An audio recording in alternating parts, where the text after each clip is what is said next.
Первые лучи солнца упали на лицо спящего в кресле Романа.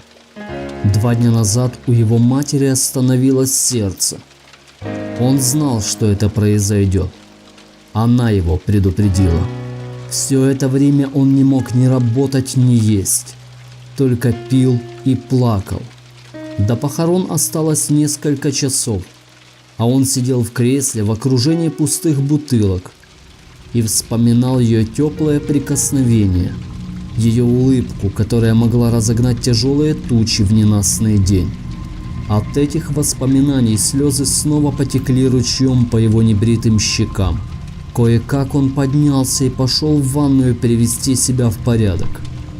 Сегодня в церкви соберется много людей, и ему есть что рассказать. Из-за большого количества выпитого алкоголя руки сильно тряслись. Он, пока брился, несколько раз порезался. Есть совершенно не хотелось, но он заставил себя съесть омлет и пару бутербродов с колбасой. Желудок довольно заурчал, перерабатывая пищу. Роман надел черный костюм и прихватил с собой маленькую записную книжку в голубом переплете. Он нашел ее в почтовом ящике сразу после смерти матери. «Сынок, если ты читаешь это, значит, я умерла».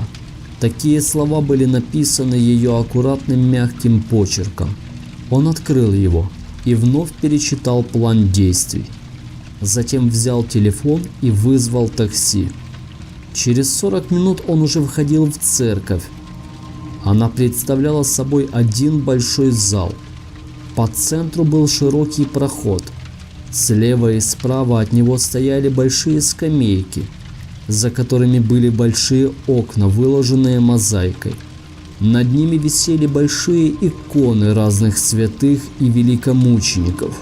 Впереди был небольшой пьедестал и трибуна для проповедей, а перед ней стояло 4 пустых стула, на которые через несколько минут должны привезти и положить гроб с телом матери.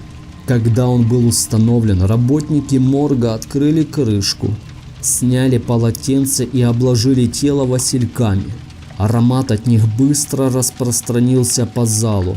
Роман посмотрел на спокойное лицо матери и, с трудом сдерживая слезы, прошептал: «Потерпи, скоро все закончится». Потихоньку народ начал заполнять зал церкви. Под маской скорби и печали на лицах каждого скрывались злорадство и радость. Но взрослые умеют прятать свои эмоции, в отличие от детей, которые с интересом разглядывали мертвую старушку. Все выстроились в очередь, подходили к телу и прикладывались губами к холодному лбу матери. «Лицемерные твари», – про себя подумал Роман, до боли сжимая кулаки под трибуной. Когда все расселись по своим местам и затихли, Роман достал из кармана пиджака дневник в голубом переплете и, открыв первую страницу, начал читать. «Как хорошо, что мы все собрались, чтобы почтить память рабы Божией. Ведь так говорят в прощальном слове. Но не сегодня. Сегодня вы все станете немыми свидетелями воскрешения. Только святого здесь ничего не будет. Даже эта церковь построена грешниками и богохульниками. Раньше на этом месте стоял эшафот, и крови, пролитой с отрубленных голов, хватило бы, чтобы по щиколотке затопить улицы нашего славного города. Явитесь, злыдни, во имя Христа перевернутого». После произнесения слов в зале потемнело, хотя на улице был солнечный день. Что-то темное и жуткое поднималось от деревянного пола и тянулось к дверям и окнам, поглощая солнечный свет, как черная губка. Паника охватила гостей. Они пытались встать и убежать подальше от этой проклятой церкви. Но то, что поднималось из-под пола, невидимыми веревками опутало тела людей. Один парень как-то умудрился встать. Он попытался прорваться к выходу. но из темноты показались отвратительного вида старики.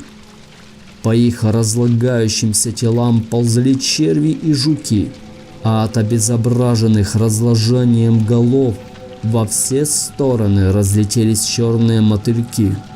Они начали летать по залу, больно кусая приглашенных, которые не могли от них отмахнуться, только сидели с огромными перепуганными глазами. Одна девочка громко закричала. Мотыльки мгновенно начали залетать ей в рот, пробираясь глубже по трахее в легкие и остальные внутренние органы. Через время они вырвались на свободу, разорвав грудную клетку. Парень пытался спасти ее, бросился на помощь, но старики схватили его. Черви и опарыши, которые пожирали старческие тела, почуяв свежее мясо, устремились к парню и начали пожирать его.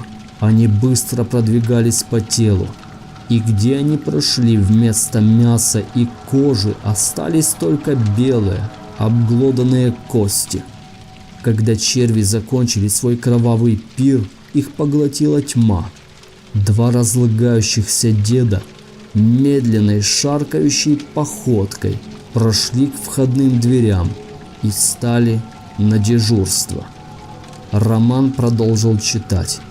«Встаньте, прекрасные девы, с мест, разомните затекшие руки и ноги, ибо послужите вы для достижения цели великой, и кровь ваша чистая, непорочная, как слеза младенца, прольется для обряда темного». Молодые девушки встали как солдаты. Они пытались сопротивляться, но куда было им тягаться с этой черной пустотой, вязкой и зловонной. Вдруг вырвавшиеся из пустоты черные лапы с большими когтями обвили одну из девушек и начали выкручивать, ломать кости и разрывать сухожилия. Из пустоты снова появились черви и опарыши. Они быстро справились с переломанным и раздавленным телом. Они исчезли, оставив на скамье только белый череп и несколько прядей каштановых волос. Пустота расступилась, пропуская всех девушек к гробу. Медленно спускаясь и плача, они обступили женщину в гробу, склонив над ней головы. Из их глаз начали течь слезы и капать на цветы и траурные одежды. Из темного угла вышел человек в черном капюшоне. Ноги его были неподвижны, но тело плыло по этой пустоте. Когда он приблизился к девушкам, слезы на их щеках вмиг замерзли и покрылись белыми пятнами от соли. Он положил руку на плечо одной из девушек. Она сразу неестественно выгнулась и, вывернув голову, выставила вперед шею. Из рукава человек в капюшоне достал небольшой изогнутый нож, покрытый рунами. Одним резким движением он перерезал горло. Поток алой крови устремился на мертвую женщину. Когда он закончил, гроб был наполовину наполнен. Поднявшаяся пустота вмиг поглотила лежащие вокруг тела и, подхватив человека в капюшоне, растворилась во тьме. Роман опустил глаза в блокнот и продолжил. «Прими же кровь девственниц, не в муках забранную, а добровольно отданную во славу того, кто имеет 1000 имен. Впитай в себя силу многих лет, забранных для воскрешения твоего. Впитай и возрадуйся». После этих слов гроб начал вибрировать, а кровь, находившаяся в нем, начала закипать и увеличиваться в объеме. Ее становилось все больше и больше. Теперь она полностью поглотила тело женщины. Она поднималась все выше, пока не начала вытекать через верх на пол. Попадая на деревянный пол, кровь начала прожигать его, превращаясь в кислоту. От пола начал подниматься легкий дым, и внезапно все замерло. В гробу образовалась воронка. Кровь водоворотом хлынула в нее.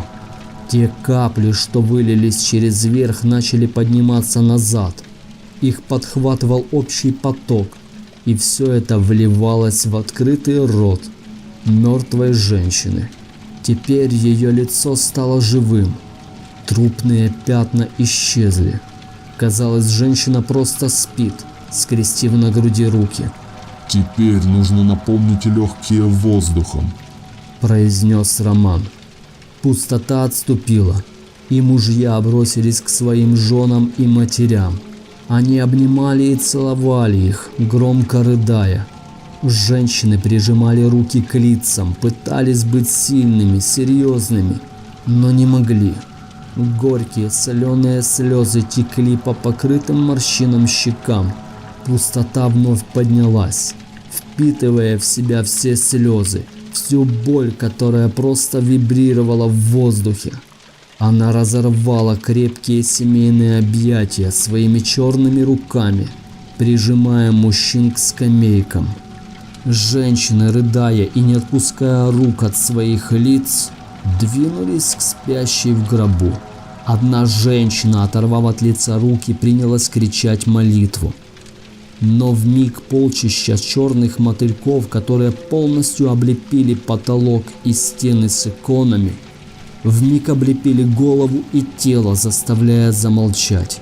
Женщины обступили гроб в немом молчании, не понимая, что с ними произойдет. Лишь озирались вокруг большими от страха глазами в поисках жуткого человека в капюшоне. Но никто так и не вышел из темного угла, а мотыльки, полностью облепившие одну из них, подталкивали к спящей.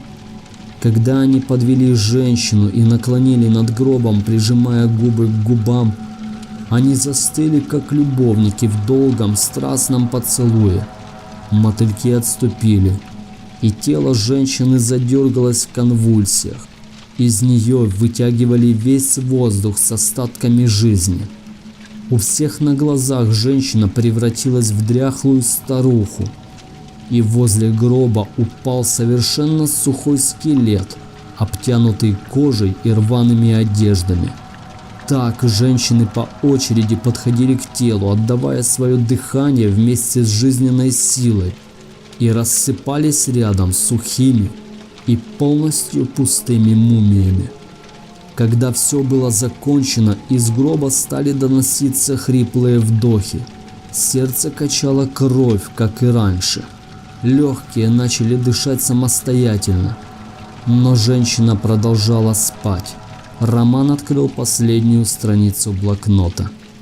«Остались только мальчики и мужчины. Вы, сосуды с необычайной физической силой, послужите импульсом для завершения обряда. Только мужская энергия способна вырвать мою мать из этого бесконечного блуждания по темным коридорам преисподней. Все вы разные, но сейчас вы сольетесь воедино». Пустота начала преобразовываться, превращаясь в жидкую смолу. Она поглотила сначала пустые скамейки, становясь больше. В ней копошились черви и опарыши вперемешку с мумиями в платьях и детские скелеты. В нее начали попадать мальчики и мужчины. Их тела ломало и выворачивало, заливая кровью. Смолы становилось больше. Она начала вращаться, превращаясь в огромный ком, который прокатился прямо к гробу. Он с грохотом разлетелся в разные стороны в виде полчища разных насекомых всевозможных размеров. А в центре этого водоворота находился сгусток переливающейся энергии. Она медленно растягивалась и сжималась, поблескивая разными цветами. По краям начали пробегать маленькие электрические разряды. Вспышки становились длиннее, пока не достигли спящей женщины. От тела начали идти встречные разряды, но они были черные и очень слабые. но перемешиваясь с белыми, исходящими от сгустка энергии, стали подтягивать его к себе. Когда два полюса соединились, произошел взрыв, и оболочка, которая держала энергию, разорвалась, и она с бурным потоком хлынула в гроб. От ударной волны стекла разлетелись, а иконы и пол вспыхнули ярким оранжевым пламенем. Оно разгоралось все сильнее, пожирая стены, пол и потолок старой деревянной церкви. Затем рухнула крыша. На месте пожарища в центре сгоревшей церкви, держась за руки, стоял Роман с матерью. «Пойдем домой», — сказал парень, помогая добраться до ближайшей припаркованной машины.